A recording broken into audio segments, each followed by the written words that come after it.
don't stop believing. Hold on to that feeling. Street light people, oh yeah. I said don't stop believing. Hold on, street light people, oh yeah.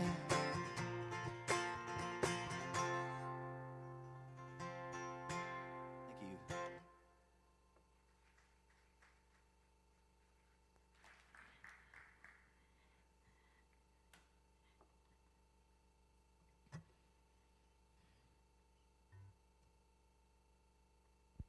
Hello, good evening, everybody. I'll try that one more time. Hello, good evening, everybody. All right, I felt that. Thank you so much. All right, so welcome to Power Up, Unleash Your Power here this evening.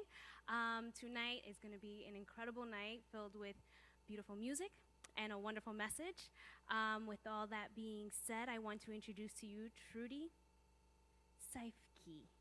She is a practitioner here, and she will be starting with our invocation this evening. What a pleasure. What a divine moment. And so with that knowing, allow yourself to take a deep breath with me. I am letting go of today and bringing in this evening. I am recognizing the absolute beauty, absolute divine presence that is right here, right now. And this beautiful energy, this vibration with anticipation is just dancing with joy. I am recognizing the allness and recognize that there is indeed a power and a presence that is in and through all. It is that which is beauty and power, peace and love, all the attributes that are positive, and I call this power God. And I simply unify myself in this beautiful ocean of possibilities for this evening, recognizing that each individual here has brought their talent and time and fun. Father, Mother, God, I am absolutely blessed. Blessed in seeing the face of God in each individual tonight. Practicing these principles that allow us to live a life that is empowered and loving and open. It is a choice each day that we make. And Ernest Holmes, the founder, is so wise, and I'm quite sure is listening somewhere. And so after just being in this wonderful group of people, I simply know that I am grateful for you are the gift here tonight.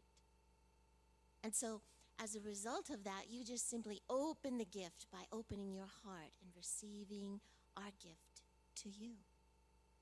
And so I simply open this evening knowing it is expanding in divine and unforeseeable ways, that the miracle is taking place right now, and that we are blessed. And so I simply let this word be, for it is complete. And I say, and so it is.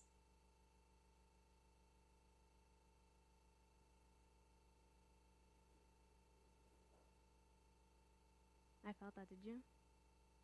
Yeah. So if you're in the foundations class, you saw all 5 steps in there? Okay. Thank you so much, Trudy. And now is our time to introduce our guest artist.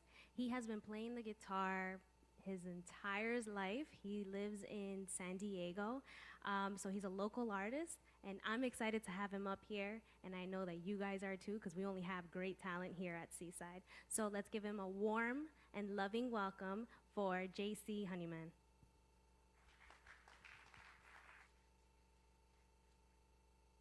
Thank you so much, everybody. I'm going to sing a well-known song. I'm sure you heard this one before. Please feel free to sing along if you know it.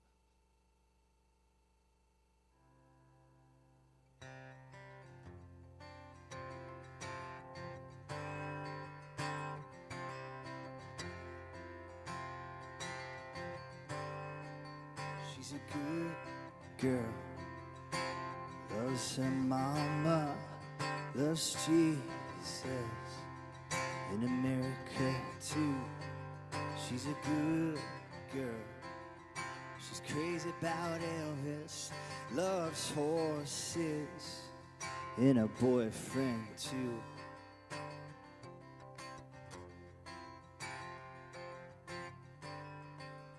It's a long day, living in Rosita. There's a freeway running through the yard. I'm a bad boy, 'cause I don't even miss her. I'm a bad boy for breaking her heart, and I'm free.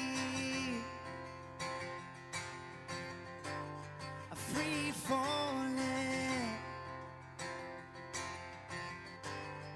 and I'm free. I'm free falling. All the vampires walking through the valley, they move west down Ventura Boulevard. All the bad boys are standing in the shadows, and the good girls, they're at home with broken hearts, so, and I'm free, yeah. I'm free falling, 'cause then I'm free. I'm free falling, yeah. And now I'm free falling, now I'm free falling, now I'm free falling, now I'm free falling. I wanna glide down over Mulholland, I wanna write her name in the sky. I'm gonna free fall out into nothing. I'm gonna leave this world for a while, and I'm free. I'm free falling, 'cause then I'm free. Thank you so much. That was for Tom Petty, I had to do that one, right? Awesome. Thank you. All right. Is everybody feeling it now? Getting in the groove? Thank you for being here. Thank you. My name's Kimjera Whittington, and I am so excited to be able to sit with all of you guys today in this glorious moment to celebrate all of life. And I wanted to start, usually at this point, what we want to talk about is our intention. What do we want for our time here together for the next hour? And so we usually spend just the next minute or so, and what I'm asking you to do is to just go within, and I want you to really think about, what do you want to get out of this? What is the intention for this time together? And is there something that pops up for you that really resonates with you? And so let's just take a minute in silence.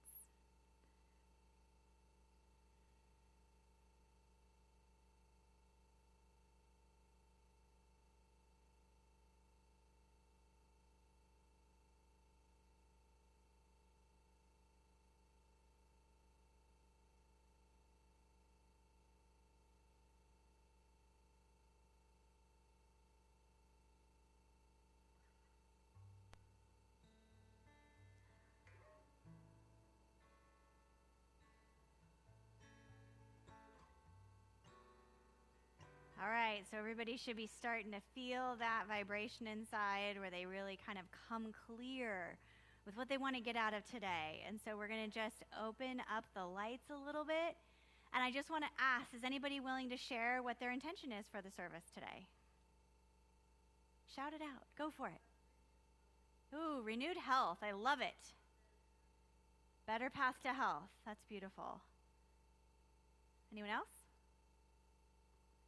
Freedom. Oh, yeah. Freedom's always good. Anything else? Ooh, so being present, satisfied in the moment. I love it. Connectiveness. Oh, nice, nice. Yeah, I think my intention for this right now is just to be present. I think that's what my message is coming through today. So with that, we are going to move into our first, is it another song? Yep, we're going to do one more song for you.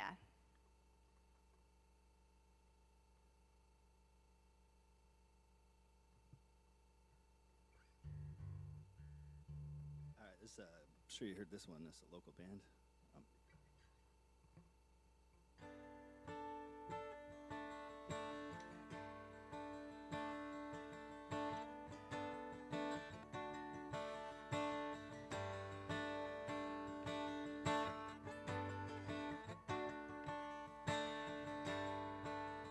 Welcome to the planet. Welcome to existence. Everyone's here. Everyone's here. Everybody's watching you now. Everybody waits for you now.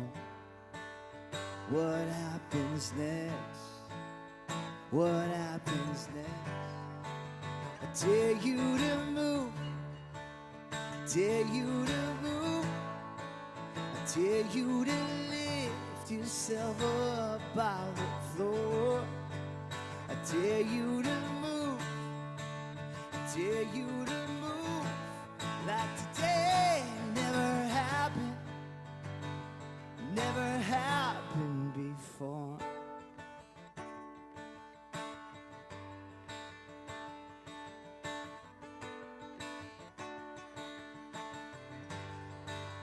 Welcome to the fallout. Welcome to existence. The tension is here.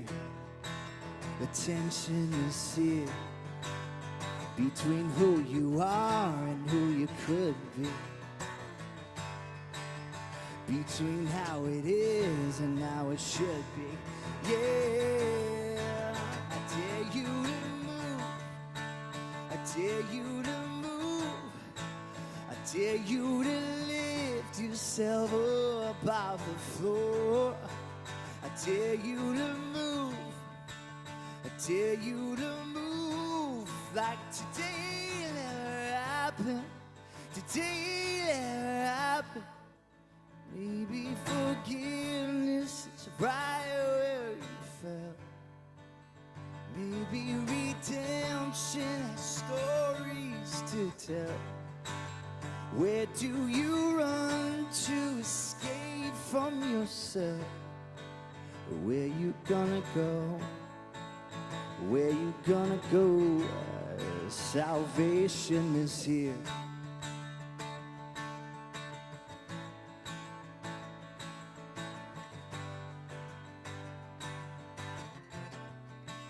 I dare you to move. I dare you to move. I dare you to lift yourself up off the floor. I dare you to move. I dare you to move. Like today never happened. Today never happened before. Thank you. Appreciate it. You guys heard that, right? Thank you so much. Thank you. Great job. All right, move this baby out of the way. I need space. It's okay. It wasn't you. All right. So my talk title today is Standing Strong. And what we're going to talk about is what it means to actually listen to those lovely little voices in our head, right? That little monkey mind chatter that's constantly telling us what to do, how to think, what we did right or wrong, all of that. That self-talk, basically. And when I think of what's in my own head, just on an everyday basis, and by the way, it's sometimes very scary what's in my head, but it is. I'm like, really? Did that just thought go through? Yes, it did. Okay. But what's interesting is, I realized in my life that there's so often where I find these thoughts coming in that really have no business being there to begin with. Such as, I might look at something and think that, wow, I'm not prettier than that person, or that person's really pretty and I feel less than. Or I might look at somebody else and suddenly I think, wow, I think they have it all together, and maybe I don't feel like I do in that moment. But it's that constant monkey chatter that's going on. And what I'm learning is that it's so incredibly important for me to turn it off, and yet I just don't know how to. You guys, can anybody relate? Sometimes? Yeah. A lot of times? Yeah, totally. So it's interesting because I think a lot of times we have this ability to really defend kind of our thought process. And what I ultimately think is a lot of it's coming from belief systems that we've had for so many years that we just don't know how to unravel. And so without even knowing it, it's these thoughts are kind of popping in and out, and it's basically we're allowing it to take us further down a rabbit hole than we probably want to go. There's a story that I found very interesting that kind of relates to this, and it's about an elephant in a rope. And basically, a man is walking along, and he sees a circus happening, and they're setting up, and they've got some elephants, and they're tied up to just a very simple tree, and it's a very thin rope. So really, the man's looking at this and thinking, I wonder why these elephants aren't moving. It doesn't make logical sense, because really they could just pull and they could easily get away. They're just so much stronger than the rope is. And so as he's pondering this, the trainer happens to walk by, and he stops the man, and he says, excuse me, can you help me understand how is it that these elephants are not moving? Like, it's obvious that they could pull away. And the trainer says, well, when they're very little and they first come to the circus, we tie them the exact same way with the exact same rope.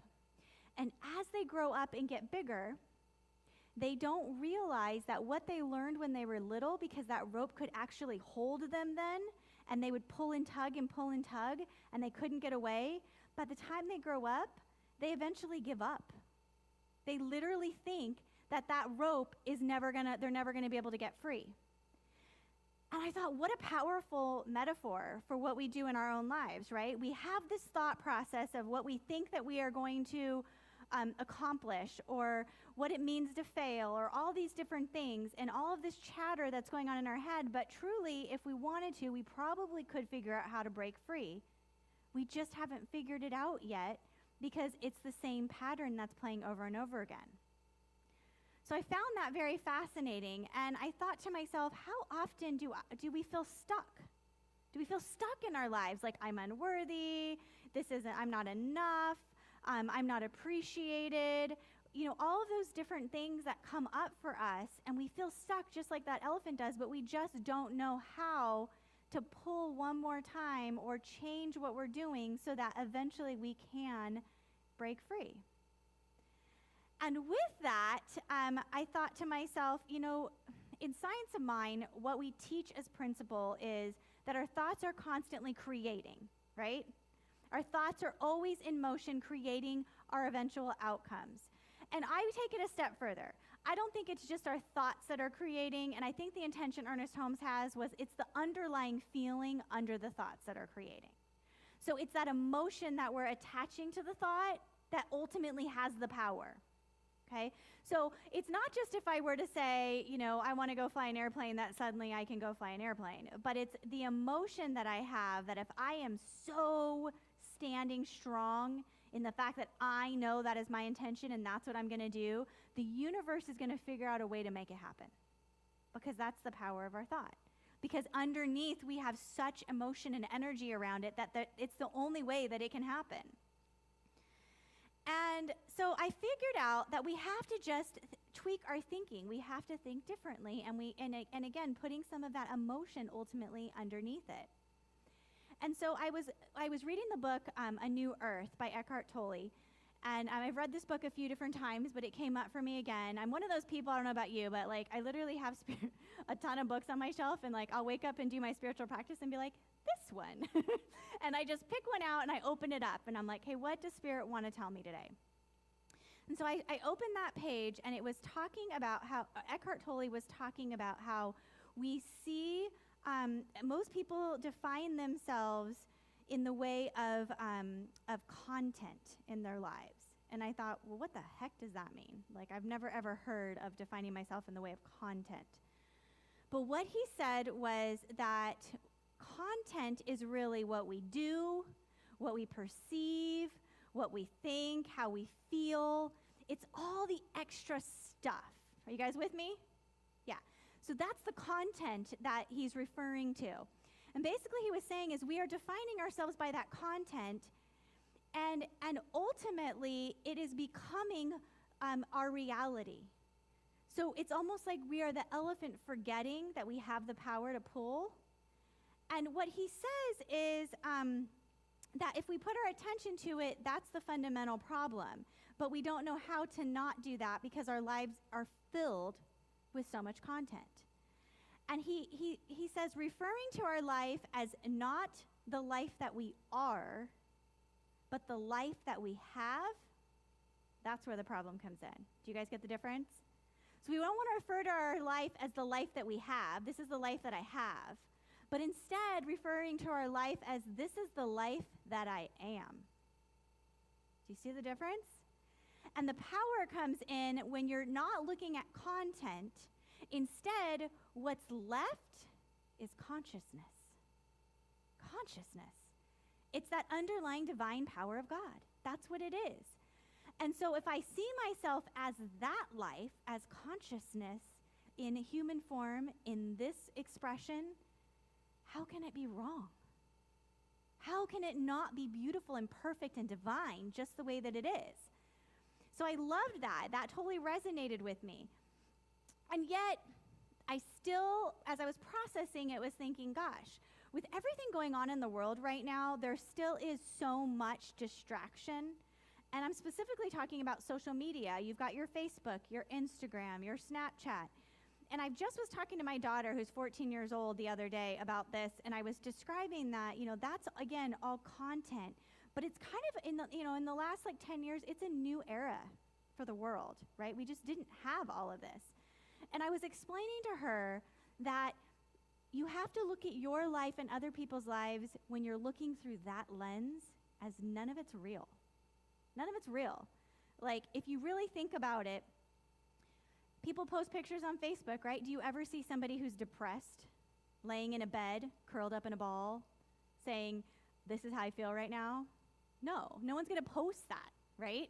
Do you ever see somebody who just had a huge breakup? I guess I should say sometimes people do post that stuff, but most of the time, they only post the stuff that's really good.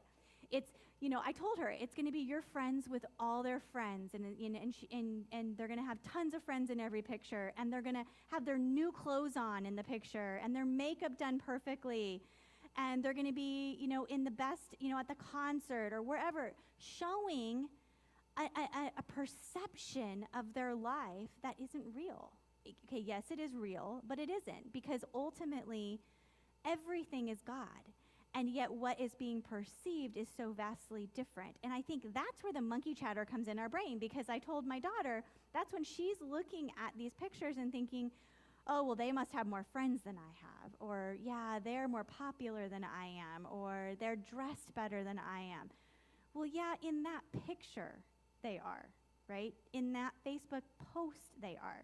But not necessarily in all of their life. So I think it's important for us to be paying attention to what our perception is, and then figure out what is going on in us and how are we seeing through our lens in that, and what is happening in our mind and what are we talking about, okay? And then I thought to myself, well, what are you going to do about it, Kimjera? What are you going to do? Like, what's the next step then? If I want to have different thoughts and change how I think and how I believe and what I'm manifesting in my life, how do I do that? And I thought, well, prayer, for sure, prayer, right? Spiritual mind treatment, which we teach here as our form of prayer, absolutely a great way to do it. And I thought, but even in that, there's a great quote by Ernest Holmes, the founder of religious science, and he says, the essence of the power of prayer is faith and acceptance. And I thought, okay, well, the faith part we all get, right? But what's this acceptance part? Have you guys heard that? What's this acceptance part? Well, we have to actually accept that we are deserving of the outcome. And so what Ernest Holmes teaches is that your power comes only at the level of your personal ability to accept, at your own acceptance level. So if you're saying, I want to have, $50,000 in my bank account, but your internal system says, yeah, but I really think if I had 10,000, I'd be cool. It'd be good, right? I'm good with that. Like, that would be pretty rockin' if I had that, right? Well, then to get to the 50 is going to be a little bit challenging because Spirit says, well, yeah, but you got to 10,000 and you're stoked. You're happy. So that's where we have to pay attention to what our level of acceptance is. Are we open? Are we really, truly open to receive the magnitude? Because I can tell you, God doesn't know. There is no limitation. There is no level that you can get to that one person can get to, another person cannot. That doesn't exist. We have access to everything. And there is no understanding on the spiritual level of $1 versus 100 million. There isn't. It's literally us that is allowing something to come forth. So even moving out of money, it goes the exact same in a relationship. What is the level of acceptance that you want to have? Do you want someone who just sometimes wants to take you out and hang out and, maybe will call you, maybe won't? Then that's what's going to be created. But if your level of acceptance is no, somebody who's a partner, who's going to be powerful and who's going to stand by me and co-create my life with me, that's a whole different level. Neither's right or wrong. Neither's right or wrong. It just is. But it's important for us to have that awareness. There's a movie called Happy. I don't know if have some of you guys seen that. It's a documentary. Okay, so you guys will learn as we go through this wonderful service together over the next years. I'm going to say years. I'm a total movie junkie when it comes to like spiritual movies and documentaries, so I will probably quote them quite a bit. And that's because it just it's powerful, it's positive, and it's how I fall asleep at night so that I'm not listening to all the, other stuff that I probably would watch like CSI or something. So this movie Happy talks about how we are in life, and it just kind of, it has all kinds of statistics and really, really smart people and all different information about how you become happy, what does it mean to be happy, how is it studied, statistically, what does it look like, and what countries are the most happy, and all of that. So an incredible documentary. If you guys haven't seen it, I highly recommend it. But in the very beginning of the documentary, it has something that I really resonated with, and it's a rickshaw driver that starts kind of off the documentary. And for those of you who don't know what a rickshaw is, it's pretty much like a seat with like a couple wheels, and then he actually stands in the front, and it kind of curves around him, and he moves the cart with him. Okay, so this beginning of the story is taking place in, and I'm not sure what country, but it's a very poor third world country, and he is talking about how he is happy. And so here he is every day. He wakes up, he straps this thing, he gets up, he straps this thing on, and he literally runs, back and forth and carries people in order to make money to support his family. And what I thought was so beautiful about it was there's him showing him with his actual family and what he considers beautiful in his life, which is he literally has like a cloth that's his house over some posts, and he says, I'm so happy. He says, it doesn't matter what I do. He goes, in fact, people hit me. They hit me while I'm running because I'm not going fast enough. That's how he's treated. And he says, but it's okay. He says, because I could yell at them and I could say, that's not right, and I could kick them out of my rickshaw, but then tomorrow they won't get in it. And so I am here just to do my work, and and I want to show up for my family, and so that's good enough for me. What I found so profound was, here he is, he's got this tent, and he says, my house is gorgeous, is perfect because it has 4 walls. And yes, rain does get in sometimes because it's not solid, but that's okay too. All my family has a place to lay, whether it's on a table or on the floor or whatever, they're fine. He just really was content. And you guys watch this documentary, you'll see what I'm talking about. He was so content. And I thought, he has found a level of self-acceptance and self-love beyond what I feel I even have at this point. Like, it was so powerful to watch him and to see how he manifested this beautiful life regardless of what the content or the circumstances of his life looked like. It didn't matter to him. Ernest Holmes also says the mold of acceptance is the measure of our experience. So again, I want to change that a little bit just for today, take a little liberty here, and I think Ernest Holmes would also say the mold of self-acceptance is the level of our experience. So how much are we loving ourselves? How much are we looking within and finding that perfect passion and that perfect drive within us to move into that next level of being? And that comes from within, comes from that monkey chatter and paying attention to it. And so I just want to leave you with that, knowing that, God is here right now, right within you as you. It's not external. It's just right within. And so as you step into that, you will have such a greater loving kindness towards yourself and an awareness, because ultimately, if I was looking at myself and saying, this is the divine, and I was going to talk to the divine and think about what I was going to say to the divine and how was I going to express, I would do it with such love and grace, wouldn't you? So why don't we do that to ourselves? So that's what I'm hoping for each and every one of you, is that you can find that ability to look at yourself in that same beautiful way, to know that you're not the elephant stuck with one tiny little rope. You have the ability to break free. And you can create the most magnificent life. And when you make that choice, Spirit will soar in, and I'm telling you, so much grace and love and beauty will overflow. And so it is. All right, so time for another song.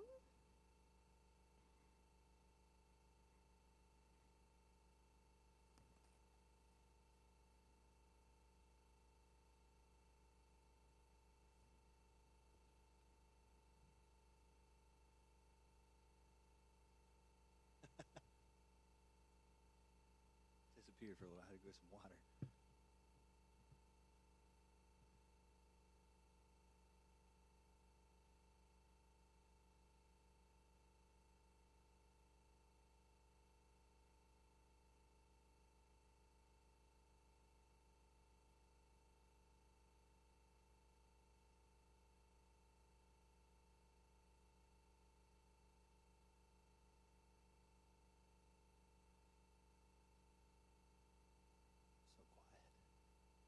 Let's get it crazy here. No, I was kidding.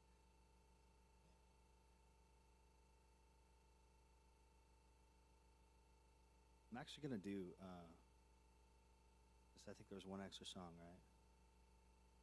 Not quite sure, but I'm gonna do an original. This one's called "It Could Be Worse," and it's pretty it's like a pickup song. So I figured I'd do it. You know what I mean? Try to get everybody inspired. You know what I mean? So this one's called "It Could Be Worse." I wrote it a couple years ago. My friend Mark Turner, when I first moved here. So it's just about being just strong and getting through the hard times. You know what I mean? So it's called "It Could Be Worse."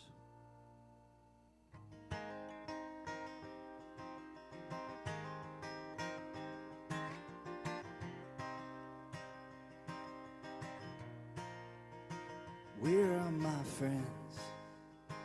Where did they go?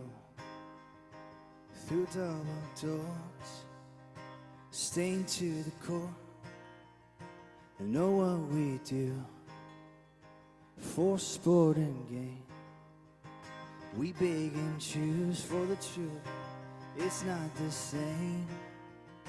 And I know it hurts. I know it hurts. It could be worse. It could be worse.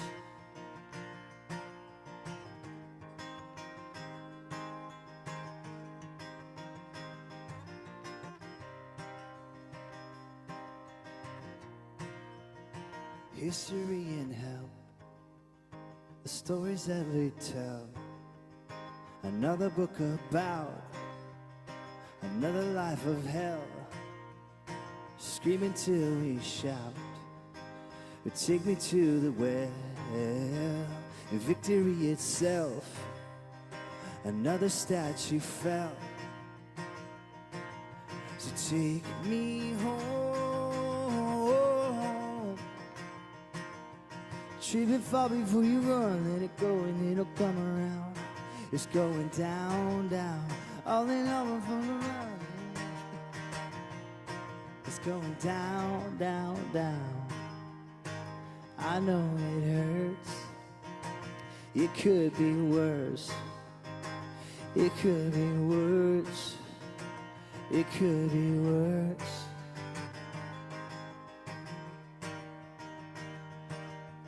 All I need is to be redeemed.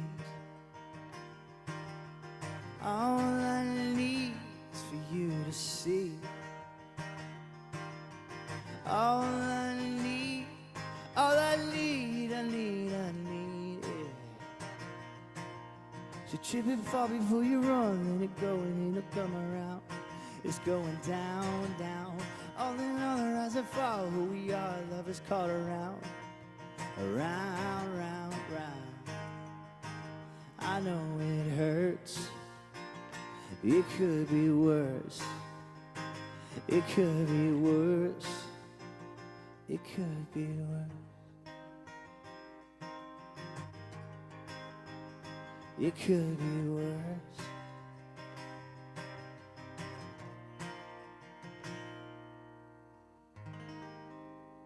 Thank you. Thanks. All right, so this is the time when we're going to do question and answer on my talk, and Kat has a mic, and I don't know, how many of you guys were here last week? We have some last weekers? Okay. So you get to ask questions. Is there anything that came up for you during the talk? Anything that that you want to say about it?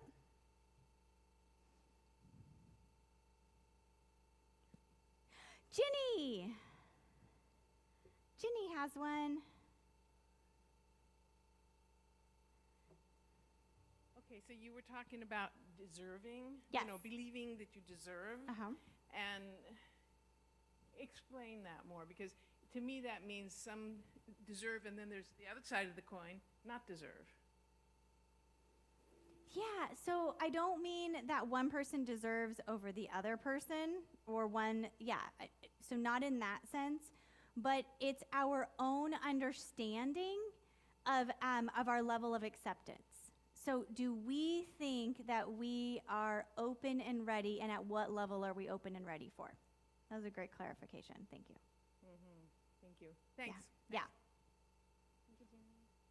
Anyone else? All right. Thank you for a lovely talk. And I too have those thoughts that, wow, where did that one come from? Mm-hmm. So how much, say, resistance, that thought, how much do you fight those thoughts versus, okay, that was interesting, I'll let that one go, versus wrestling with the thought Mm-hmm. where, no, I'm a good-hearted person, and all of a sudden that negative thought, that, Yeah. wow, bad, Stephen, bad. No, I'm a good person. I'm good. I'm good. So if you could just talk Yeah. about that wrestle that goes on with the thoughts versus just letting it float in and maybe Yeah. just letting it float out. No, that's a great question. So yeah, again, nothing is right or wrong. There's nothing good or bad. That's our judgment, our terminology that we put on things. So I wouldn't say that that you need to call it something. But I would say exactly what you said about seeing it and then not giving it any power. I think that's how the ultimate change happens. When we don't fight it, but we just go, oh, there's that thought again. There it is again. I get it. And just let it be. It eventually dissipates. It doesn't come back after a while. Or you'll start to see it less and less and less come up. The other thing that I do is sometimes I will recognize it and I will actually, I feel like that ultimately is inside of us. It's our ego. It's our protector. I think that a lot of times ego can be in that form for us. And so that if that's happening, it's trying to protect us and warn us of something, but we don't necessarily need the warning. But if we just say, okay, I hear you, and let it go, it's done. Does that make sense? It doesn't mean that it isn't going to keep coming back. That's what thoughts do. And so again, it's just, yeah, there you are again, but that's not my, like, here's something I say a lot. I will say, yep, I hear you, and that's not my truth. And I literally picture it going back into the oneness. Like I picture it going from my mind back into the one mind. Like almost like it popped in, came into my head, and I went, nope, not mine. And so I literally do that. And when you do that enough, eventually you're like, yep, nope, thank you again, but nope, not mine. That's going back into the oneness. And it's like you're recognizing it, but not giving it any power. And then it eventually stops popping back into your head. And then again, a day later or even an hour later, it might again, and you go, oh, there you are again, thank you, and you push it back to the one mind. That's just a little trick that I do. Any other questions?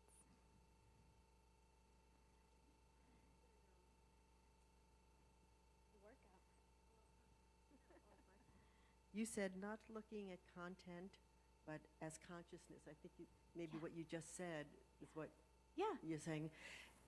And then when you're able to do that there's no limitation and that we have access to everything. Mm-hmm. And I see that you do that as a little practice, what you just said in addressing his, but is there any other way? It's so hard to not look at content and or to look at content as consciousness, and then that we have access to everything. Yeah. It's such a big, huge step. How can we do that more? It is. It is huge, you guys. It's not easy. It's not something you learn how to do overnight. Great point. Again, just recognizing that everything that's happening in this world is form, right? Everything here is just an experience or a thought, or it's something that you do, but it isn't who you are.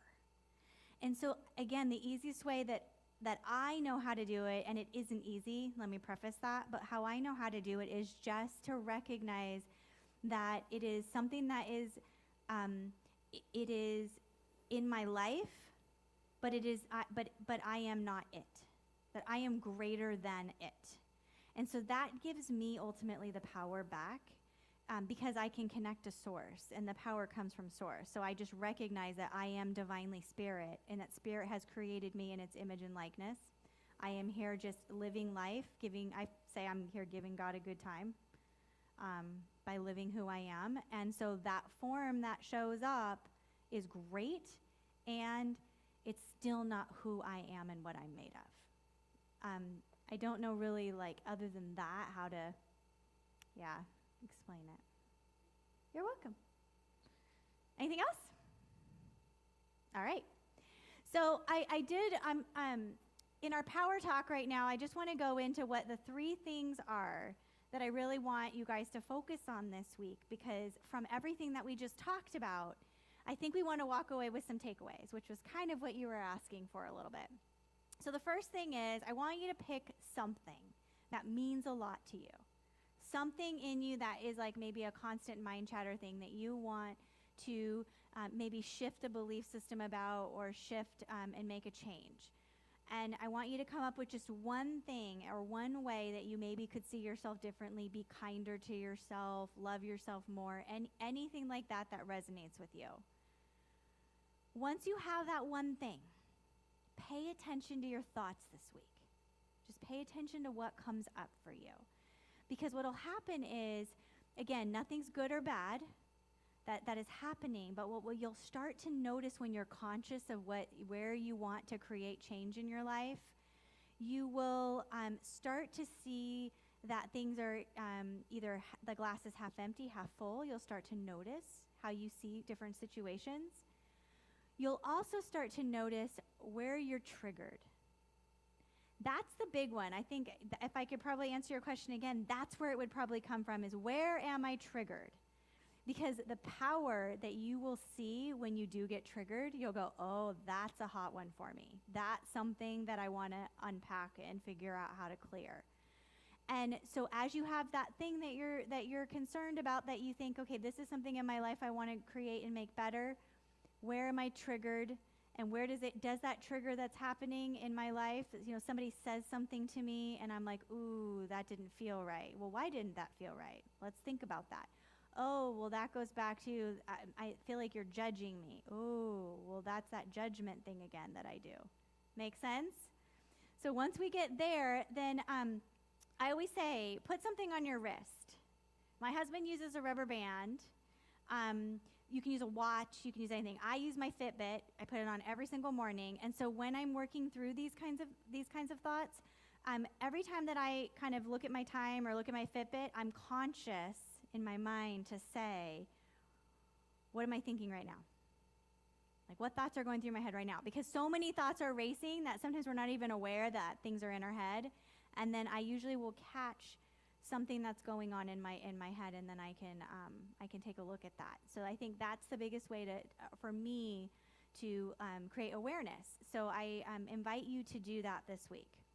And I think the last thing is, I hope if you leaving today, that you realize that all of this is just another step to your personal evolution.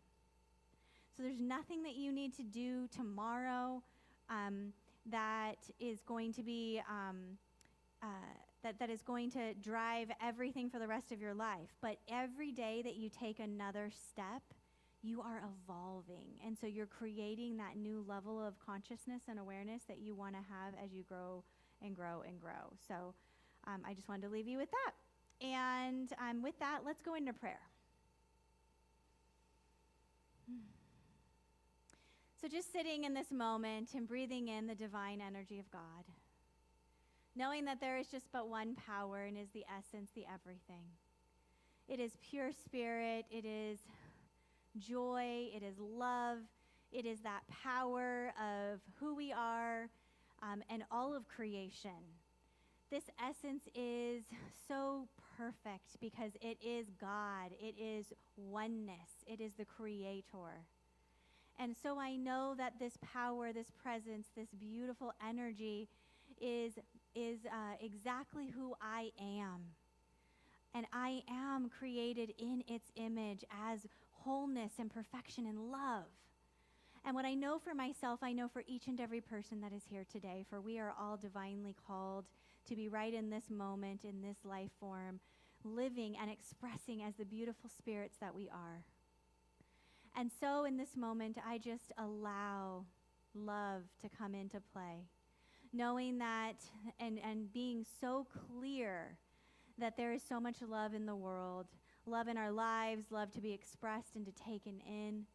I know that with all that has happened this week, with all of the fires and all of those that have been taken out of their homes and that have maybe lost possessions and lost family members, I just know that there is divine God at the center of it, that there is a power and a presence of all of the humanity coming together to support these beloveds as they begin on their journey of rebuilding and renewal. And I claim in this moment that this service is actually delivered and blessing each and every person that has come here today, knowing that there is wholeness and expression taking place right here and right now, and that what needed to be heard in this moment has been clearly expressed. And so with this, I just allow it to be released with such gratitude and joy, knowing that in this moment there is a healing and an energy of God, and I just let it go. And so it is. Beautiful. So this is the time of service when we get to talk a little bit. We do what we call our standing witness. And so Kat's going to come around again with the mic. And again, what we like to do is if you keep coming back week after week, which we hope that you do, then you get an opportunity to ask questions or to share what maybe you got out of last week that you brought forth into today. For those of you who maybe weren't here last week, no problem. Was there something amazing, some kind of a demonstration that happened in your life from last week to this week that you can share with everybody? And so I'm opening the floor to you guys. Anyone? Do you guys need like a quick recall of what happened last week? Oh, no, we got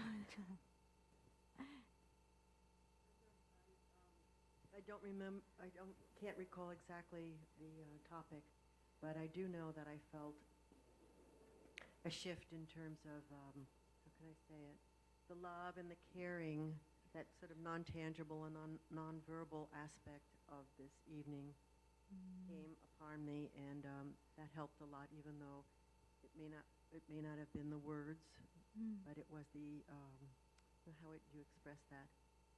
The essence of your being how you guys are, that's contagious. Oh, and that okay. maybe one can't follow the exact words each speech, but the feeling behind the words comes through. The love, the caring, the passion, the dedication, that comes through, and that really helped me this week. Oh, great. So yeah, let me remind you, last week we talked about not letting other people's expectations get in the way of making tough decisions. That was Allison Levine's quote. Standing in our personal power and claiming what we want for our lives, and knowing that that it's right and perfect. So that was kind of the gist of last week's talk. So anyone else have, or even just if you weren't here, any demonstrations you had this week that you know Spirit was right in the center of it, something amazing that happened for you? Could have been an awesome parking spot that you got.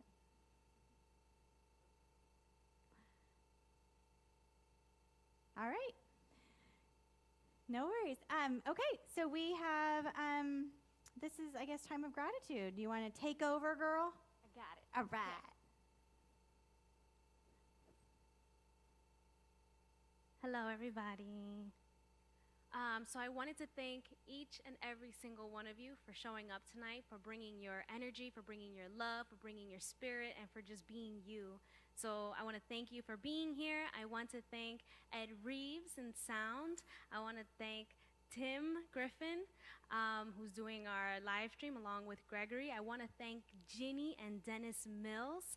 I also want to thank Trudy Seifke for being here, for doing our invocation, and for also holding the light. And I want to thank Kimjera for being the beautiful light that she is, for coming here, for doing her speech, and I want to thank each and every one of you again. I couldn't say it enough, but thank you.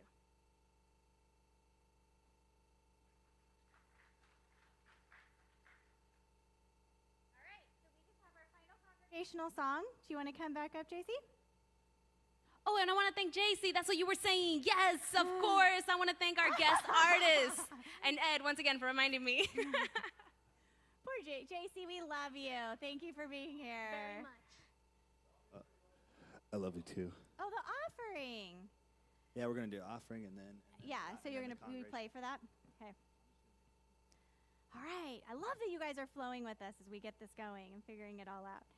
Okay, so if I can invite our ushers forward, that'd be lovely. All right, so this is the time of service when we get to share our wonderful gifts with Seaside.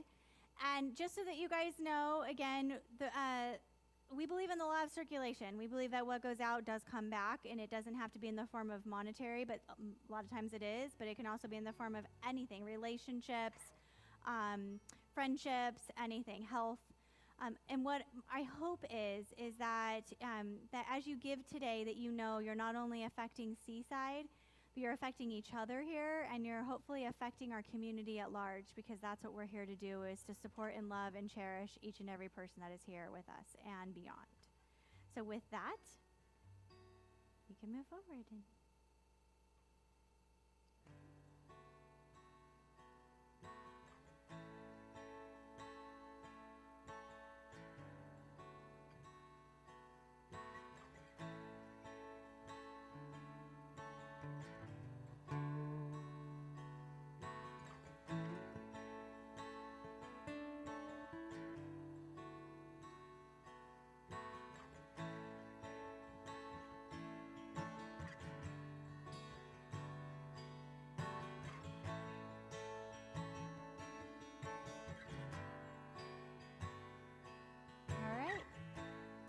Thank you all so much. We love you all and appreciate it.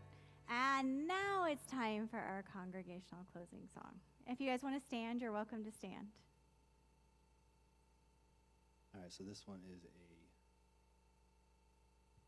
spiritual song by Desperation Band. Some of you may have heard it, I'm not quite sure, but it's pretty simple. So the words are right up there. Pretty simple song. So.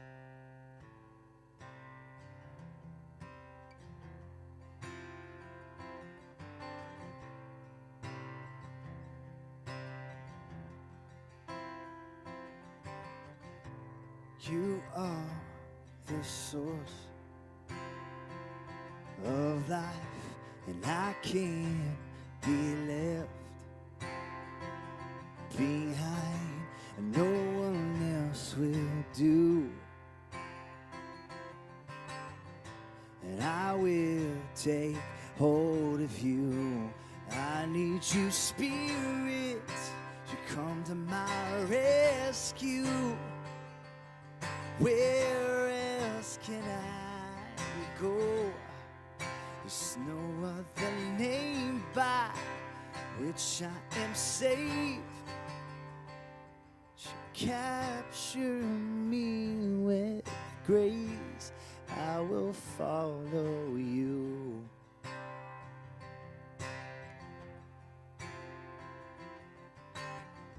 My heart is yours for life, and I need your hand in mine, and no one else will do. I put my trust in you. I need you, Spirit, come to my rescue. Where else can I go? There's no other name by which I am safe. Oh, you capture me with grace. Won't you capture me with grace? I will follow you. This world has something for me. I will follow you. This world has something for me. I will follow you. This world has something for me. I need your Spirit to come to my rescue. Where else can I go? There's no other name by which I am safe. Oh, you capture me with grace. Won't you capture me with grace? Won't you capture me with grace? I will follow you.